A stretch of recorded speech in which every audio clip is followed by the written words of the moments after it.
अरे इसको अरेस्ट करिए, शांति बहाल होती, शांति और मजबूत होती। शांति तो है। आप बताइए कि दशहरा में रावण का पुतला जलाते, ये कहां से बात आ रही है?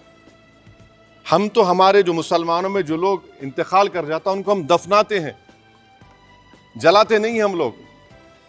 ये हमारा रिलीजियस ड्यूटी है। और आप हमारे प्रॉफिट मोहम्मद सल्लल्लाहु अलैहि वसल्लम के बारे में, जिसके बारे में महात्मा गांधी ने क्या कहा था पढ़ लो आप, जिसके बारे में बड़े बड़े हिंदू इंटेलेक्चुअल्स ने क्या कहा था पढ़ लो आप उनके बारे में जो रहमतुल आलमीन है, जो पूरी कायनात के लिए रहमत है, आप उनके बारे में इस तरह का नाफ शनाफ बक रहे हैं। ये क्यों बक रहे हैं?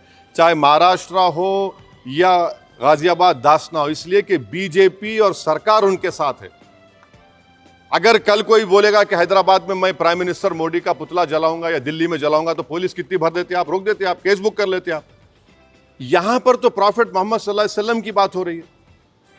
कैसा ऐसा करेंगे? ये तो सरकार को अपना कॉन्स्टिट्यूशनल ड्यूटी को निभाना पड़ेगा। ये ठीक नहीं हो रहा है। इससे भारत का नाम पूरे विश्व में खराब हो रहा है। हम ये पूछना चाह रहे हैं नरेंद्र मोदी प्राइम मिनिस्टर से, योगी आदित्यनाथ से, कि आखिर क्यों आप तकलीफ देना चाह रहे हैं मुसलमानों को? आपको क्या खुशी मिलती है?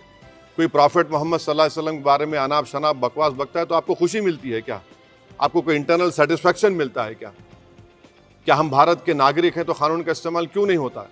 तो इसका हम सरासर कंडेम करते, और इस शख्स को, इनके साथी को, जो अभी उनका वीडियो चल रहा है कि जिसमें पूरे मुसलमानों को तकलीफ हो रही है कि प्रॉफिट मोहम्मद के बारे में आप ये बोल रहे हैं और आप कह रहे हैं कि एफिजी। अरे भाई, इस्लाम में कोई फ़ोटो होती नहीं, आइडल वर्शिप नहीं होती है इस्लाम में।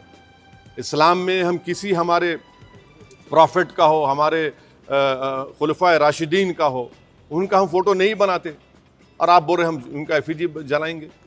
और हम दुनिया को बता रहे कि हमारे प्रॉफिट मोहम्मद सल्लल्लाहु अलैहि वसल्लम को रहमतुल आलमीन बनाकर भेजा गया है, कि वो सारी मैनकाइंड के लिए रहमत है, और आप इस तरह का काम कर रहे हैं, एफिजी जलाएंगे। बकवास बक रहा है शख्स, और इसलिए बक रहा है क्योंकि उसको मालूम कि पूरी सरकार मेरे साथ है, बीजेपी मेरे साथ है, आरएसएस मेरे साथ है, तो इसलिए उनको करीब जाने तैयार नहीं हो रहा है। ये अच्छी चीज़ नहीं है। ये रूल ऑफ लॉ कमज़ोर हो रहा है, कॉन्स्टिट्यूशन कमज़ोर हो रहा है, और देश को कमज़ोर करने की कोशिशें, इस तरह की हरकतें की जा रही हैं।